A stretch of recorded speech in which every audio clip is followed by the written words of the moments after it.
Imagine biting into a lemon. Bright yellow, freshly cut, that sharp acidic smell. Bite down. Your mouth is producing saliva right now.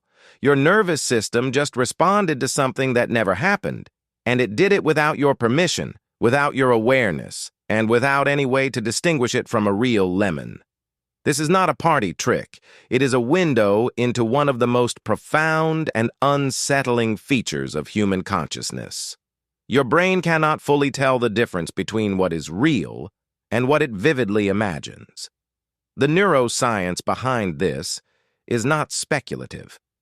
In a series of landmark studies using fMRI imaging, researchers discovered that the primary visual cortex, V1, the first stage of visual processing, the part of your brain that receives raw signals from the retina, activates in nearly identical patterns whether you are looking at an image or vividly imagining it.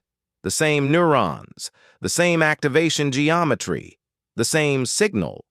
The brain region that processes what your eyes actually see cannot reliably distinguish between seeing and imagining. This was first documented clearly by Stephen Koslin and colleagues at Harvard in the 1990s and has been replicated and extended extensively since. A 2013 meta-analysis confirmed that visual imagery recruits early visual areas, including V1, and that the overlap between perception and imagery in these regions is not incidental. It reflects shared computational machinery, which raises an obvious and deeply uncomfortable question. How does your brain normally tell the difference? The answer is a system called reality monitoring, a set of processes, primarily in the prefrontal cortex, that tag experiences as internally generated or externally received based on features like sensory richness, context, and the presence of agency. Real perceptions arrive with more sensory texture. Real memories contain more contextual detail. The prefrontal cortex evaluates these signatures and adjudicates, real or imagined, and it fails, regularly, systematically, in ways that researchers have been documenting for decades.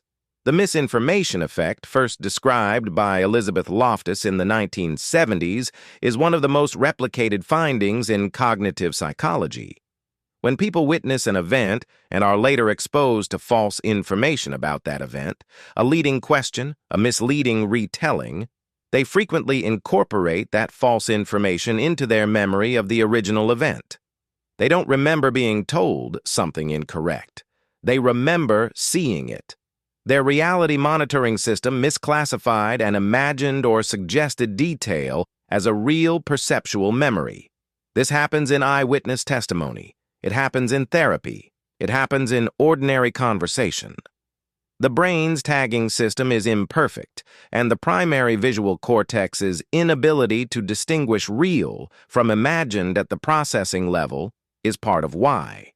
This connects to a broader theoretical framework that has become increasingly influential in neuroscience. The predictive processing account of perception, developed most formally by Carl Friston at University College London. In this framework, your brain is not a passive receiver of sensory information. It is a prediction engine. At every moment, your brain is generating a model of what it expects to perceive based on prior experience, context, and internal state, and what you consciously experience is primarily that model, updated and corrected by incoming sensory signals. Perception, in this framework, is a controlled hallucination. What you see, hear, and feel is your brain's best guess, constrained by reality but not determined by it. The sensory world provides error signals that correct the prediction, but the prediction itself is the experience. This explains why magic works, why optical illusions persist even when you know they're illusions, why placebo effects are real and measurable, why anxiety causes you to perceive threat in neutral faces. Your brain is showing you its model of reality, not reality itself. Dreaming is the clearest example of this system operating without external constraints. When you dream, the predictive machinery runs unchecked. There are no sensory error signals to correct the model. Your brain generates a complete, coherent, phenomenologically rich experience from nothing, and you cannot tell, while it's happening, that it isn't real. The system that normally distinguishes reality from imagination is offline, and without it, the brain's generative model is indistinguishable from perception. What this means for consciousness is still debated, but the implication that most philosophers and neuroscientists now accept is significant. There is no direct, unmediated access to reality.